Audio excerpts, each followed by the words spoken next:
Oh my God. It's a Hotchkiss 37mm. It was really Tesla. It was really Tesla. He turned down the Nobel Prize because he was supposed to share it with Edison. The episode fires up with raw horsepower. A seller rolls in with a Shelby GT350 Eleanor, the muscle car made famous by Gone in 60 seconds. Rick's practically glowing. The seller brags that Carroll Shelby himself signed the glove box and wants a cool $125,000. Rick's grin says it all. He's already picturing this beast parked outside the shop. Hey Rick, there's some guy in the back with Eleanor? Okay.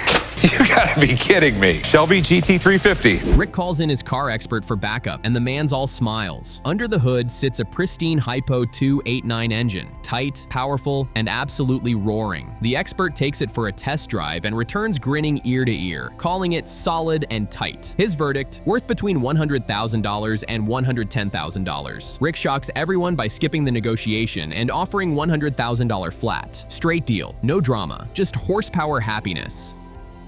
Only 1,175 made total. My asking on the car is 125,000. The seller pauses, stunned. Rick rarely plays Santa Claus in a leather jacket, but when a Shelby's that sweet, even Rick's poker face cracks. They shake hands, sealing the deal faster than a drag race. Somewhere off screen, that's a lot of cheeseburgers, man. Rick beams, already plotting how to sneak a test drive before Corey finds out. So what are you hiding underneath this thing? Well, let's take a look. Oh my God. Next stop, Utah. Rick's chasing down a mysterious lead from a gun dealer, and what he finds could arm a small army. The man unveils a Hotchkiss revolving cannon that looks straight out of a steampunk fantasy. Rick's eyes light up like it's Christmas morning. The seller explains it fires 1-pound shells over a mile and a half. Asking price, $75,000. That's not just a weapon, that's a car payment with blast radius. That shoots a 1-pound projectile and it shoots 2,500 yards, a mile and a half. Naturally, Rick can't resist testing it. They haul the beast out to a firing range, setting up barrels of water and a grand finale target rigged with 20 pounds of explosives. The arms expert grins like a pyromaniac, warning Rick to hold on to your hat. Then, boom! The blast is massive, echoing across the desert. Rick's laughter says it all. Pure Pawn Stars adrenaline. Yeah, that's what I'm talking about. So the last barrel is going to be the grand finale.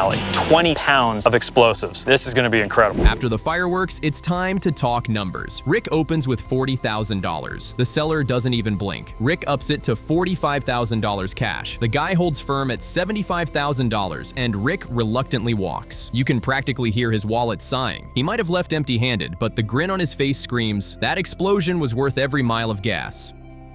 I think you and I should go check it out. Go. What'll be the old man gonna do? Work? That ain't fair. Just when you think the show's cooled down, Rick's crew checks out a 1942 North American AT-6 Texan plane. The seller proudly says the Tuskegee Airmen trained on this model. Instantly, Rick's in full history nerd mode. The guy wants $185,000. No small chunk of change. But Rick calls in his aviation expert to keep him grounded. This isn't a pawn, it's a sky-high gamble. During World War II, we dominated the skies. This aircraft helped train those pilots to get to that final step. The expert gives it a full inspection, then takes it airborne. Loops, barrel rolls, the works. Rick's jaw drops as they land, the expert declaring it solid and worth $170,000. Seller's bottom line, $165,000. Rick offers $140,000. Seller counters $145,000. Rick does his trademark sigh and says, "I'll think about it." Translation, "I'm too broke for takeoff today." We have a World War II German Enigma coding machine. An Enigma. Now comes the brainy part. A seller presents a World War II German Enigma machine. Rick's eyes nearly pop out. The seller wants $149,300. Rick jokes, "Will it help me understand women?" Spoiler, not even Enigma can crack that code. The seller explains how the device encrypted military messages, and Rick's hooked faster than you can say classified. This thing is so incredibly cool. I really want this thing, but I've never had one in my shop. Rick calls in his buddy Will, the tech historian. Will explains that decoding the Enigma's messages shortened World War II by 2 years. But there's a catch. Missing serial numbers hurt its value. Will prices it around $70,000. Rick offers $50,000. The seller holds firm at $115,000. That's a $65,000 canyon between them, and Rick's not jumping it. No deal, but what a piece of history. This is a 1941 Gibson SJ-200. Then a seller struts in carrying a 1941 Gibson SJ-200 once owned by Stephen Stills. Rick nearly drops his clipboard. The seller's proud but nervous. He snagged it at auction and hopes to flip it for a profit. Asking price, $90,000. Rick calls in Jesse, his guitar guru, because when it comes to vintage strings, Jesse's basically rock and roll royalty. This is the holy grail. And he has some documentation saying that this was owned by Stephen Stills. Jesse inspects and lights up instantly. This is the holy grail, he says. The guitar alone's worth $75,000 to $90,000, but with Stephen Stills' name attached, try up to $120,000. Rick's eyes gleam brighter than the polished maple finish. Negotiation time. Seller wants $90,000. Rick offers $80,000. They settle at $85,000. That handshake could have had its own encore. Hey, what do we got here? A whole lot of silver. Let me help you out real quick. The old man is crazy about silver. You'd think the chaos ends there, but nope. A guy strolls in hauling 3,000 ounces of pure silver. Rick's eyes almost pop out of his skull. The old man appears out of nowhere, like a silver-seeking ghost. Rick verifies it, drills it, and even melts it to test purity. Verdict: all legit, worth $110,901. Rick offers $111,000 because, hey, dramatic flair matters. Hey, Pops, how do you like this? 1 ounce silver rounds with your face on it, and it says, "In the old man we trust."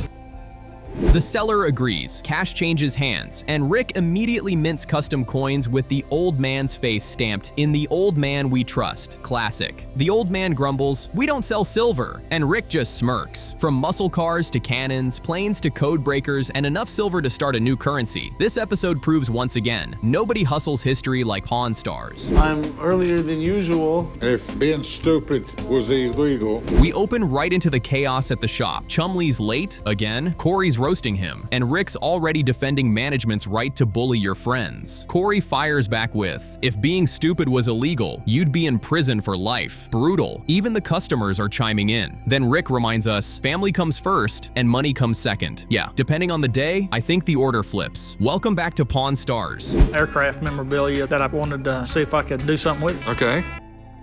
First customer rolls in like a pilot straight out of Top Gun with 2 vintage F-16 test pilot suits. He's got memorabilia from his days at General Dynamics. Mechanic, not pilot, thank goodness. Rick geeks out immediately. You gotta be crazy to fly one of these things. He's not wrong. These were worn by civilian test pilots, not military. Basically the lab coats of the skies. The guy's asking for $500 and you just know Rick's about to lowball. Still considers it classified information. It's been one of the world's dominant fighter planes. Rick examines the suits, muttering about how many times they've been washed. Classic pawn shop critique. They're clean, but they ain't combat, he says, and that's all you need to know. The seller's proud, but Rick sees dollar signs fading fast. They're not military, Rick says, and that's the big thing. Cue the negotiation dance. Rick offers $300, seller pushes for $325, and Rick, shockingly, takes it. The man walks out $325 richer and smiling. Watch it, John Wayne. See? He's not that bad. He's just a grumpy old bastard. You just have to accept that.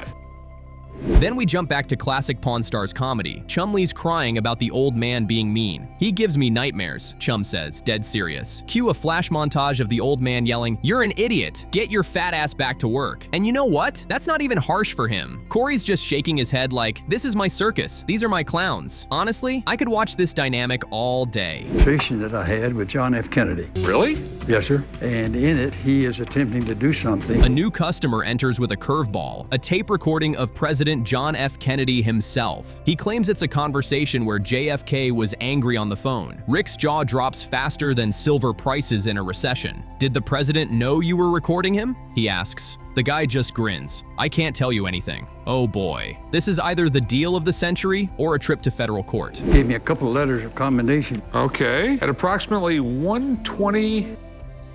Turns out, the guy worked in the Pentagon during the early 60s, an intel specialist who accidentally took a call from JFK during the Birmingham riots. The president was furious, apparently yelling about, "What's wrong with you fellas?" Rick's immediately intrigued. A personal JFK meltdown could be priceless. The seller wants $100,000. Yes, you heard that right. 6 figures for a reel-to-reel recording. Rick's poker face is working overtime. I want to talk to someone about this. I want someone to listen to it, and I think they might have a reel-to-reel, so. Okay. Rick decides decides to call in the big guns. Mark Hall Patton, museum curator and history buff extraordinaire. You know the guy. Big beard, bigger hat, and infinite patience for Rick's wild finds. They head to the museum with the seller to test the tape. Mark geeks out, confirming it's during the 1963 Birmingham riots when Kennedy had to send troops to restore order. Rick's like, okay, let's hear JFK lose it. Time to press play.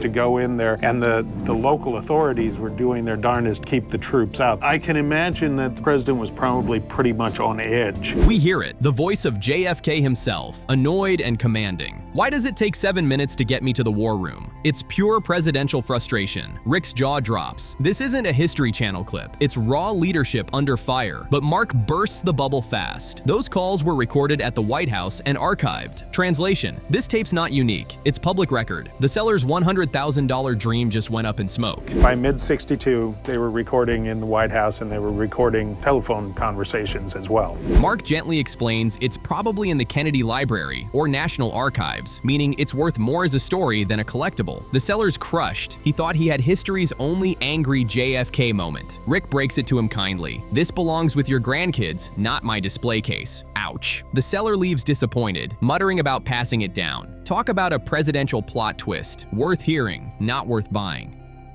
The old man likes to abuse me when no one's around, so I'm gonna prove it by recording it. We cut back to Chumley's revenge arc. He's trying to secretly film the old man being mean. He hides his phone, hits record, and instantly screws it up. Let me see your phone. Translation: you're not outsmarting anyone. Chum panics while Corey smirks. I'm taking this till the end of the day. Chum's reaction? Pure despair. He's like a kid who just lost his Xbox privileges. I sell you a chemistry set. I got it for my 10th Christmas present. Well, you must have got this thing a long time ago. Next, a customer strolls in with a 1936 chemistry set. This guy's a total character. Says he learned to make gunpowder as a kid. Rick's like, so you were the neighborhood menace, huh? The set's filled with wooden containers labeled with terrifying stuff like aluminum chloride and powdered zinc. The man wants $150, and Rick's visibly nervous about even touching it. I'm not trying to blow up my shop, man.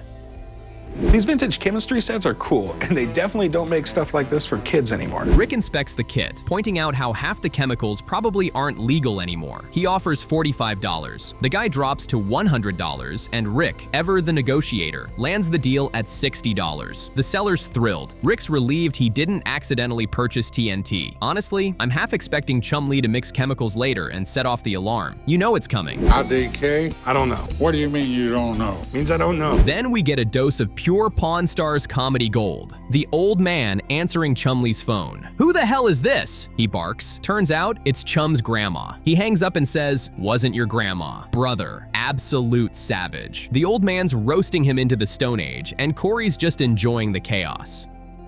Is that why people had such bad teeth back in the day? Another customer brings in a silver baby rattle from the 1800s, claiming it's sterling and made by Gorham. Rick examines it with his classic squint. You'd think this would be gross for a baby, but silver kills bacteria, he explains. Fun fact, actually true. The seller's hyped, calling it rare, but Rick's eyebrow says, don't bet on it. This looks like another fake alert in progress. What you're saying is you got the holy grail of baby rattles here.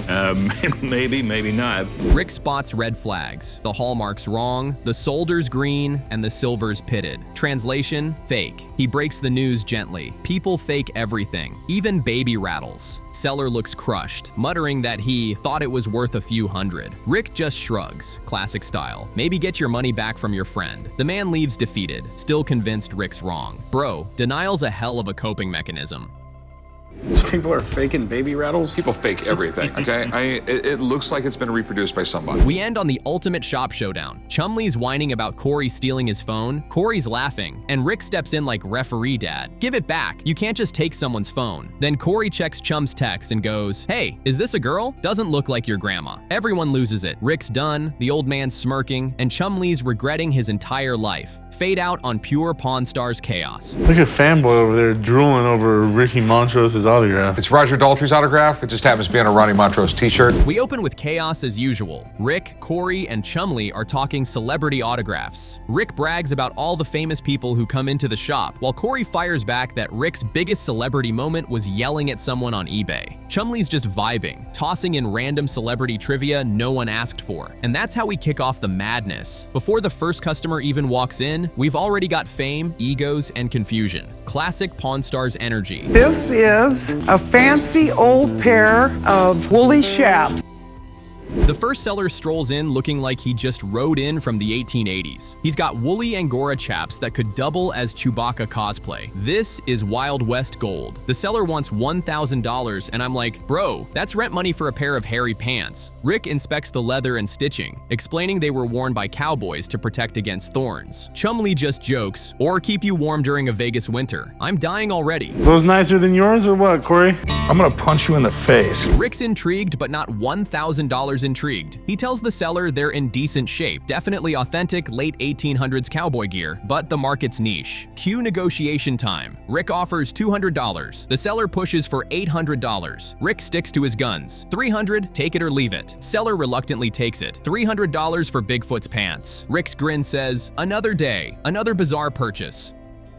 I'd like to share him with somebody else, so $300. All right, deal. Next up, a seller comes in with a handwritten poem by none other than Nikola Tesla. Yup, the electric genius apparently had a poetic side. The seller wants $5,000, and Rick looks like he's trying not to short circuit. What's next, Einstein's mixtape? Rick calls in his handwriting expert, Steve. My heart's pounding. This could be shocking in more ways than one. Nikola Tesla, a very rare poem written by Tesla. Steve examines the ink, handwriting flow, and paper age. Verdict? It's 100% legit. Tesla actually wrote it. But there's a catch. It's not about science or invention. It's a sentimental piece. That lowers the collector appeal. Value lands between $1,500 and $2,000. The seller's face goes from hopeful to, I licked an outlet. Rick calmly offers $1,000. They settle at $1,600. Seller's happy, Rick's thrilled, and I'm sitting here thinking, only on Pawn Stars can Tesla fund a new neon sign. That's where they coined the term mad scientist, right? It doesn't surprise me. I just want to make sure it was written by him because... Meanwhile, Chumlee decides he wants to join the Rock and Roll Hall of Fame by association. He buys a bass guitar and plans to get Def Leppard to sign it. Rick's skeptical, Corey's laughing, and Chum swears he's got a foolproof plan. You can practically hear the disaster music queuing up in the background. Go up front. I can't believe what I just heard coming out of Chum's damn mouth. I need to step in now. Cut to Chumlee's autograph adventure. The concert's a bust. Def Leppard's nowhere near his section, but does that stop Chum? Of course not. He meets a guy dressed like Prince and gets him to sign the guitar instead. Same difference, Chum says proudly. Corey's face when he hears this, pure disappointment. Rick's trying not to laugh. So now it's a Prince Leopard guitar? He quips. I can't stop laughing. Yes. You don't lie to the customers. That base has been gathered in dust for years. I'm just trying to help you out, Rick. Back at the shop, the seller brings in a nautical treasure, a brass ship lantern. It's from the SS Amidio, a tanker sunk by a Japanese submarine in 1941. The seller wants $7,500. Rick's fascinated, but that's a steep price for what looks like a fancy candle holder. Looks like something from Pirates of the Caribbean. Hey, I have this really cool lantern I thought you might want to take a look at. Yeah, it's kind of neat. Rick points out the missing glass panels and dented brass, but he's still respectful. It's a real piece of World War II maritime history. He offers $200. The seller laughs like he just heard a dad joke, but Rick's serious. $200's the best I can do. Seller declines, taking his nautical nightlight back home. Rick shrugs. It's not every day you can buy a war relic for the price of dinner, but hey, it's still too risky. The Amidio was an oil tanker off the coast of California. It was a commercial ship, not a military ship. Back to Chum and his Prince-signed guitar. Rick and Corey are in tears laughing as Chum proudly shows off the signature. Corey tells him it's worthless, but Chum defends his creative autographing. Rick says, you'd have better luck getting Elvis to sign it. Chumlee shrugs. At least he'd spell better. This subplot is pure comedy gold. Rick sent me out to try to get Def Leppard to sign this guitar. So were you actually able to track down anyone in Def Leppard? And then it happens. The ultimate Pawn Stars cameo. Katie Couric walks into the shop, fanboy mode activated, but even he's starstruck. Katie chats with the crew, totally down to earth, and ends up buying a Mark Twain autograph Rick had in the shop for $12,000. I'm screaming, the Katie Couric just bought Twain from Rick. Absolute Pawn Stars royalty moment. Did you sign that, Chumlee? No, I got proof. Here, hold this. No way Prince signed it, dude. Rick's glowing after the sale. Katie Couric just made his day. Starts snapping selfies like he's paparazzi. Rick tells him to stop before he breaks the internet or the camera. This shop doesn't need TMZ. It is TMZ. This is a Mark Twain signature. He used to give these out. He'd scratch little things on a card, sign it, and The episode wraps with Rick reflecting on a wild day. Furry chaps, Tesla's poetry, fake Prince autographs, and a Katie Couric cameo. He mutters, "I've lost control of my shop." Corey laughs. Chumley poses with his rock star guitar, and Rick just shakes his head. History, hilarity, and chaos, all in a day's work at the gold and silver pawn shop. So this is it, huh? This car's a 1966 Chevy II. Holy The episode kicks off with muscle and mayhem. A seller pulls up with a 1966 Chevy II Nova. Rick circles it like a hungry shark. Seller wants $40,000. Cue dramatic music. This isn't just a car, it's pure muscle wrapped in chrome. Can Corey shift this deal into gear, or will it stall harder than Chumley and Driver's Ed? I know you like slick ride, so you want slick ride. Okay, yeah, it's definitely cool, man. The seller explains the car's history, bragging about its LS1 Corvette engine and clean restoration. Corey nods, impressed but cautious. Rick's already squinting, doing math in his head. The thing looks flawless, but Rick knows shiny doesn't always mean profitable. Seller swears it's worth every penny. My popcorn's ready. This negotiation's about to burn rubber. Definitely a different dash. Yeah, this is right out of Knight Rider. Rick fires the first offer at $15,000. The seller laughs like he just heard a bad joke, holding strong at $40,000. They go back and forth, revving egos instead of engines. In the end, no deal. Seller leaves with his Nova, Rick shrugs, and Corey mutters something about muscle and missed opportunities. That's Pawn Star's horsepower turning into hot air. My best product would be 40.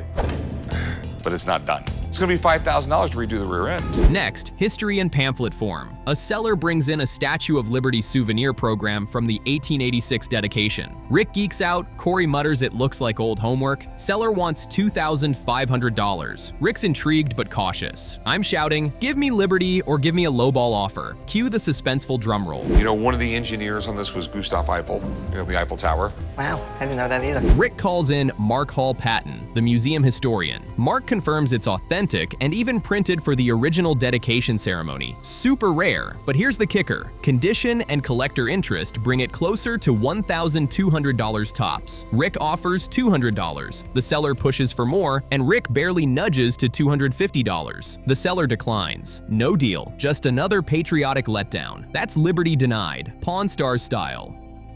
Well, you could be in the list of people in the newspaper. I came down to the pawn shop today to sell my original souvenir program from the unveiling of the Statue of Liberty. Then comes toy chaos. A seller rolls in with a massive Kewpie doll collection. Corey groans, Rick smirks, and Chumley blurts, "Creepy dolls." Seller wants $1,200 to $1,500. The dolls look like they'd haunt your dreams. Rick calls in Johnny, the vintage toy expert. I'm gripping my chair. This could go adorable or horror movie real quick. What do we have here? Yeah, this is my badass Kewpie doll collection. Gotta be the first man ever in the history of the world to say Johnny inspects, confirming they're genuine early 1900s Kewpies and actually in great shape. Value? Around $1,700 to $1,800. Seller's thrilled. Rick's cautious. Negotiations kick off. Rick offers $800. Seller pushes for $1,200. After some back and forth, they settle at $1,000. Seller walks out happy. Rick smirks, and I'm screaming. That's one creepy cuddle. Drama overload in doll land. A lot of people that grew up in this time or relate to these stories. A lot of those people aren't around nowadays. Meanwhile, Corey has his own subplot. He spots a big lifted diesel truck on the lot and decides he needs it. Rick rolls his eyes, Chumley cheers, and I'm giggling. Corey brags about finally getting a ride that matches his personality. Rick mutters about reckless spending, but Corey's already revving the thing. Pawn Stars just turned into Pimp My Ride. Are you serious? Sweet, check out the leather. Oh, dude, it's badass, everything. Steering's nice. Chum, get down. Back at the shop, Corey's parading the truck like he just won the Indy 500. Rick's fuming about space and money. Chumley's riding in the back like a parade float, and Corey insists it's an investment. Rick finally snaps and makes him return it, only for Corey to show up later with a different truck that actually fits in the parking lot. Rick grudgingly approves. Growth? Maybe. Comedy? Absolutely. So this is the new truck. Here. Still a lot more than I planned on, not nearly as bad. The Chevy II deal still lingers. Corey jokes about what could have been. Rick smirks, and Chumlee suggests racing it against Corey's new truck. I'm screaming, Pawn Stars drag strip episode incoming. The old man would have rolled his eyes from beyond. This subplot is pure comedy gold. Get over the limit, you'll be fine. But you got to do a burnout every once in a while. You got to look cool for the girls, you know what I mean? Every day. Back to the Kewpie Dolls. Rick proudly displays them in the shop. Customers gawk, Corey mutters about nightmares, and Chumlee pretends to have a tea party with them. Rick defends the buy as history, not horror. I'm yelling, those dolls are staring into my soul. Comedy and chaos, all in porcelain smiles. I mean, it still gives you plenty of money to make on. Let me give you $1,000. Selling all these individually, it's gonna take me. Yeah, I mean, I can't imagine someone's probably gonna want to take all of them in one shot, but there are some valuable ones. The episode closes with Rick counting profits from the unsold Liberty pamphlet, Corey showing off his practical new truck, and Chumlee cradling a Kewpie doll. From muscle cars to monuments, creepy dolls to diesel drama, this episode was pure Pawn Stars chaos wrapped in vintage glory. Drama at its finest, folks. We've got a 1936 Olympic pin from Berlin, Germany. It's really historically significant, but every other gift shop would have these things. The episode opens with battlefield drama. A seller strides in carrying a Civil War officer's sword. Rick's eyes widen. Corey mutters about Gettysburg, and Chumlee swings it like he's starring in Braveheart. Seller wants $20,000. I'm spitting out my drink. For one sword, Rick inspects carefully, impressed by the craftsmanship, but cautious. This could be payday glory or wallet carnage. Cue the suspenseful drum roll. Belong to Colonel Bassett. This is pretty cool. It was pretty cool. I'm selling a model 1860. Rick calls in Mark Hall Patton, the bearded museum brain himself. Mark confirms it's an authentic Model 1860 Union officer's sword linked to Colonel Bassett, but condition matters, and this one's seen action. The handle's cracked, the scabbard's worn, and the story's strong but unprovable. Value, around $2,500 to $3,000. Seller deflates, Rick smirks. Rick offers $2,500. The seller holds firm, and ultimately, no deal. Rick shrugs. I'm not paying battlefield prices for a trench find. Classic Rick logic. This is the sword of the colonel that he says was later a general. Okay, this is the Colonel Bassett that you called me yes, about? that is the guy, Colonel Bassett. I've never heard of him. Next, medical mayhem. A seller presents a Humphreys veterinary medicine chest from the late 1800s, stuffed with bottles and powders that look one sneeze away from hazardous waste. Corey's grossed out, Chumlee jokes about trying one, and Rick mutters about FDA violations. Seller asks $650. I'm gagging just looking at those ancient horse cures. Cue the gag reflex and laughter. For the cure of horses, cattle, sheep, hogs, dogs, and poultry. Are you a veterinarian? No. Rick calls in Murray, the medical collectibles guy, to confirm. Murray checks it out. Yep, legit late 1800s. Great labels, but some bottles are missing and contents have degraded. Value, around $450 to $500. Negotiation time. Rick offers $400, seller asks $500, and they close at $450. Seller leaves smiling. Rick gets a box of equine history. I'm screaming, that's a lot of cash for expired horse pills. Comedy gold, bottled and corked. There's also very few people who's going to want to buy it, and I have to find that person. I'll give you $450. Take it or leave it. Okay. All right, sweet. I will meet you right over there and we'll do some paperwork.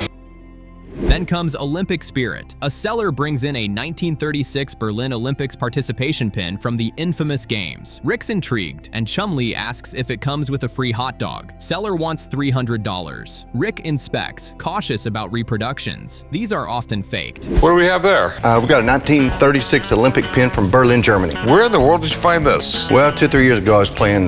Rick calls in his sports memorabilia guy, Jeremy. Jeremy confirms it's authentic, issued to officials at the 36 games. Value, around $100 to $150. Seller frowns. Rick offers $75. They haggle a bit and close at $100. Seller's satisfied. Rick grins. I'm cheering. That's Olympic-level bargaining. Bronze medal deal. Silver tongue negotiation. The Olympic Committee granted Berlin the right to the Olympics that year. He wasn't in power. They never expected this racist. Next up, Vintage Wonder. A seller unloads two tin toy robots straight out of the 1960s. Colonel Haphazard and Roscoe the astronaut, and Chumlee pretends one's his new best friend. Seller wants $5,000 for the pair. These things scream retro cool.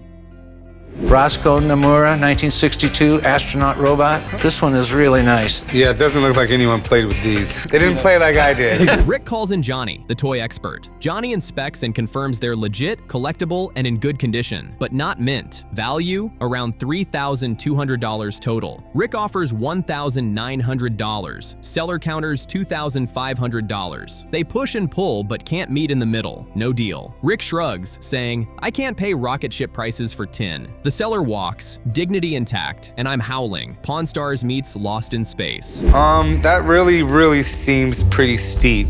Everything looks to be in a pretty good condition, but if you really truly want that kind of money. Finally, a seller brings in a Royal Zee milk glass lamp from the 1800s. Seller wants $1,300. Rick admires the hand-painted detail, but points out cracked seams and obvious repairs. Corey mutters it belongs in Grandma's attic, and Chumley suggests using it as a disco ball. Rick isn't convinced. It's mismatched, and parts don't fit right. I'm not going to take the offer of $2,200 because I know a lot of collectors that will be more than happy to pay the price that I'm asking. Rick passes. No deal. He tells the seller, it's beautiful, but it's a Frankenstein lamp. Seller leaves, disappointed but understanding. I'm laughing. That's a bright idea for a dim lamp. Drama and dust, all in a day's work at the Gold and Silver. Kerosene literally lighted the world overnight. What were you looking to get out of it? I'd like $1,300. This is your problem with this. The episode closes with Rick showing off the Civil War sword to Corey, and Chumley commanding his robot army from behind the counter. Rick just shakes his head, muttering, I work with children. Chum salutes, and the credits roll. From battle blades to tin toys, expired medicine to Olympic history, this episode had it all. Chaos, comedy, and a side of vintage genius.